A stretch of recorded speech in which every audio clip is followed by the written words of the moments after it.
Good morning, everybody. Hey, welcome to Friday.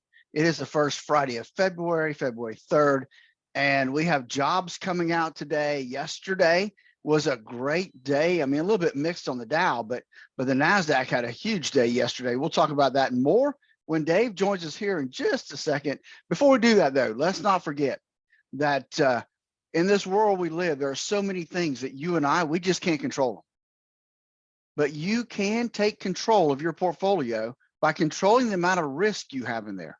But you need to know what that risk is and what that risk should be based on your own standards. Give us a call at 863-382-0037 to schedule your core retirement design, where we help you dive in and make sure you're on the path for the retirement you always dreamed of. Hey, again, give us a call, 863-382-0037. FM. It's 8:41 here, 19 now before 9, and hey, blow the horns, wish Happy New Year. Everything's great. Happy days are here again. The employment market is hot as a pistol. So, how does Wall Street respond to that bit of good news? Ooh. Let's find out what's going on with your money and quantify all the good news that came out this morning. Phillip Statler from Statler Financial Services on the phone, and holy crud, did we have a miss to the positive side on the employment reports this morning, didn't we, Phillip? We really did, Dave. And you know what? I'm thinking the Fed's probably looking back and thinking, man, I wish we would have waited a day, because that probably would have changed our number of the interest rate increase, because, man, those job numbers were just incredibly unpredicted, for sure. Oh, yeah, heavens to it. Let's quantify it for a minute. First of all, the official national unemployment rate that's going to be the top of the hour news all darn day today, 3.4%. They expected it to tick up to 3.6, but no, 3.4%, which is going to give the Biden administration all kinds of stuff to brag about, because that, I think, is an all-time record as far as low unemployment for at least the recorded history that I'm familiar with. The thing that was really the big slam through was they expected us to add 190,000 payroll jobs to the economy this past month, and instead of that, we got 517,000, and I haven't seen a number like that since we were first reopening the economy after the 2020 shutdowns. It's that big. Yeah, that's a huge increase. And I just scrolled back to see what ADP thought it was going to be. Oh boy, how much further could they be from what actually occurred, right? They said 106,000 new jobs, and we ended up with 517. That's just a huge deal. It's an amazing number. I mean, it almost sounds like somebody screwed up and punched in the wrong number, but then you add in the revisions too, because they did 2 months worth of revisions. November and December's payroll numbers, they actually increased the number of jobs we created in those 2 months too.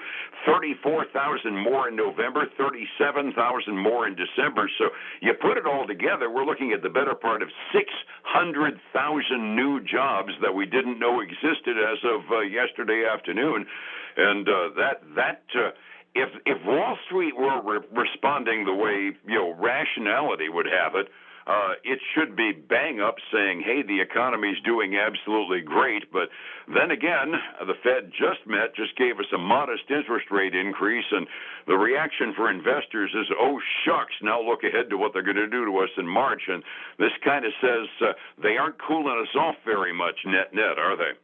It doesn't look like it. I mean, compared to other numbers we saw that looked like maybe we were slowing down a little bit, this number definitely goes against that grain. Absolutely. I mean, like I said, this is the kind of a job adding number that we were seeing back in May, June, July, when we started reopening the economy after the COVID pandemic shutdowns, and we were seeing, 5, 6, 700,000 jobs added. Well, okay, fine. The businesses were reopening; they were bringing their employees back. But right now, we're in a market where we're supposed to be slowing down. We're getting layoff reports out of the big tech companies. Everything is slowing down.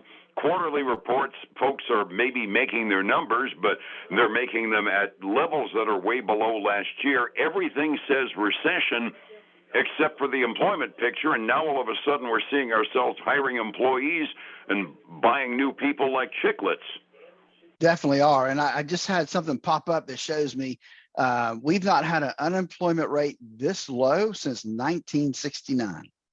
I was going to say, I do not remember a 3.4% unemployment rate. It helps to remember back in 1969, every male over the age of 18 was going over to Vietnam at that time, so we were eating up an awful lot of potential employees, potential employees back then. So it was kind of an artificially low unemployment rate. So really, I mean, we're kind of talking about the history of civilization here, aren't we? Yeah, we really are. And as soon as that number came out, we saw interest rate yields jump too by about 0.1%. And the futures were in the negative side to begin with, and the negative trend kind of doubled the minute those came out too, didn't it? It did. It really did. Yes, sir. It's there's some concern in the marketplace today. Yeah, and like I said, if it weren't for the fact that we had 2 more months worth of revisions behind us, my bull crud detector would be going off real long. I mean, the number makes absolutely zero sense to me whatsoever, and I can't explain any change in the marketplace that would have done it. Can you? I cannot. And so, yeah, that's maybe it's a fluke. Maybe we get the next number next time. It'll be back down to a reasonable number. But man, if our jobs keep growing at this rate, the Fed's just going to pour on and more. Oh, yeah, they're going to resurrect Paul Volcker before you know it. And all the other numbers kind of back that up as well. The unemployment rate we mentioned down to 3.4%. Average hourly earnings upticked by just the amount they expected, 0.3%. So that'll give us about a 4.4% annual wage hike. And the average number of hours worked as well was up by 0.3 of an hour. They expected 34.4 hours per week for our average work week, went up to 34.7. That again is about a third of an hour more than people expected as far as the average work week. So now we're talking about the average employee work week now being defined by many companies as full time. So again, the employment market is almost undeniably hot unless somebody punched the wrong keyboard or two on their computer up in Washington. Yeah, we won't know that till next time to see if that number gets revised down or not. Yeah, and boy, it's going to have to be a big revision downward in order to get back on trend with what educated guesses say it should be. So we're all kind of scratching our heads wondering what the Sam Hill happened. But, you know, the bottom line is we're looking at, and we're referring to the futures on Wall Street, this is resoundingly good news for the economy. But the problem is it indicates that the economy is still pretty hot. And that's going to probably make the Federal Reserve governors say next month when they meet in the middle of March that we probably need to get whacked on the side of the head with a 2x4 again, don't we? Yeah, I definitely think that 3 quarters is definitely a play. And you know what? It wouldn't be surprising if other numbers start to trend in the good department that we see them tick it up 1% at this point, just to try to really put the brakes on. That's enough to make me choke on my morning donut there. I want you to. I've still got some equities in my IRA because I need them to grow, and they ain't growing right now, and they ain't going to off of this report this morning. Speaking of things that aren't growing, we've got a whole pile of household names today, and the industry that's been taking it on the chin for the last few months, some 3 of the big 5 all reported all at once overnight last night, and I understand that Google had kind of a rough run. How did Alphabet do when they reported their earnings anyway? You know, Alphabet actually not so good, right? They came in at $1. They were expecting to make $1.05 a share. They're expecting to make $1.18 a share. They only made $1.05 a share. They also missed revenue projections by about $500 million. Just, you know, a little bit of change there. But they were not good. They saw a lot of a decline in their YouTube advertising. Was an area that they really missed on when it came to details down. And so we've got Google trading down a little over 4%. But I will say, Dave, that they're not giving back all that they made yesterday on the ride they had, because all these companies, these tech companies, they were riding Facebook's tail yesterday, right? Because Facebook had such a great quarter. everybody made the assumption that Alphabet, Apple, Amazon would all be in the same boat. And so they all had a nice, like Google was up 7.25% yesterday. Now, right now we're giving back about 4.3% of that. So, but net 2 days is still up pretty good, unless you bought it last night, right? So that's, Yeah. so that's, for 2 days, not too bad. Yeah, it needs to be kept in the back of the mind that a lot of these big FANG groups they talk about, they're basically advertising companies. Facebook did incredibly well. They did put out some warnings that the ad market was still looking kind of soft, and we just found out where the softness came from because Alphabet/Google was one of them. Apple, believe it or not, makes quite a bit of money on advertising as well, even though they're thought of as being an iPhone company, and they do real well with them. How did they end up coming out? They missed as well. When it came to everything, they missed on profit, they missed on sales. And here's a statistic that is probably not in Apple's favor at all. Their last quarter fell. Their revenue fell by 5% year over year. That's the first time since 2019 that their top line has declined. So yeah, not good news for Apple as well. They're trading down. Go ahead. I was going to say it almost qualifies as biblical mandate that Apple does not go down on revenue, so that goes away. Yeah. So they're trading down 1.8%, but again, they're down down $2.71 right now. But yesterday they were up $5.39. So net 2 days, they look pretty good, but hey, the day's not over yet, right? So who knows where they'll actually end up on everything. So then the other big name we had report was Amazon. Yes. Yeah. So Amazon, so they beat expectations. Okay, they had an okay quarter, but where they're getting hammered today is current quarter guidance. That came in somewhat lighter than what economists expected it to be, and so they're not happy about that. That's got Amazon trading down big time, 6.1%. And it's getting a lot closer to giving up its yesterday gains. Like yesterday, it was up 7.3, which was $7.76. Right now, it's down $6.93. So of those three companies, this one's the closest to giving back all its gains from yesterday. Holy crud. Yeah, I figured $30 a year more on my Prime subscription to be enough to make up all of those differences. Yeah, you would think, wouldn't you? Hey, we got one more big loser. One more big loser before we talk about the one winner I could find today. And I'm betting I got to guess who it is. Who is it? Ford. Yep. Ford, big loser today. They reported their earnings. They missed earnings expectations. They did beat on revenue, but so that just means they're able to, increase their pricing, but their revenue missed by $1.5 billion. No small number there. So coffee fund change, Yeah, exactly. Revenue though, they earned 51 cents a share, so not too bad there. And so we continue to see that Ford taking a huge hit today. It is giving back way more than what it made yesterday. It's down 7.5% this morning.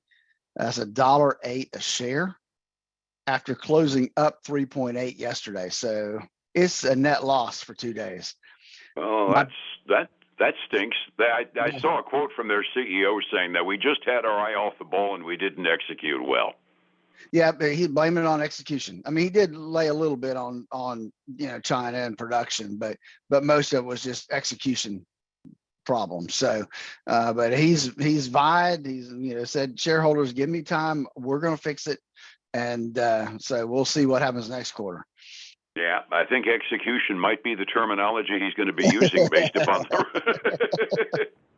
Give me a good news piece, would you? So the last one I have for you is Clorox.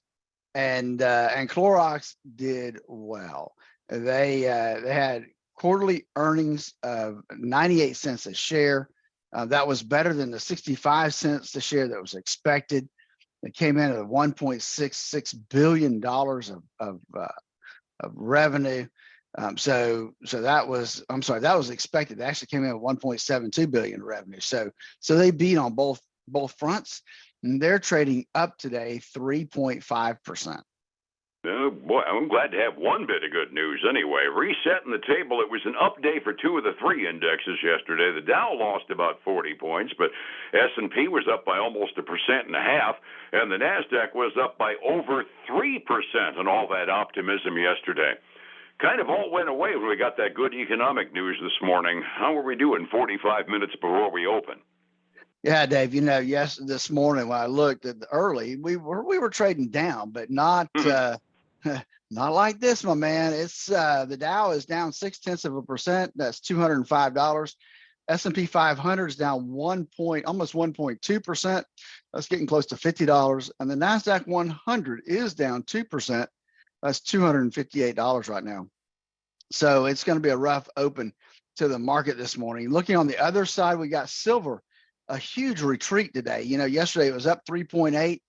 It ended up actually down for the day. Yesterday, it's fallen this morning, just since those numbers came out, down 3% this morning.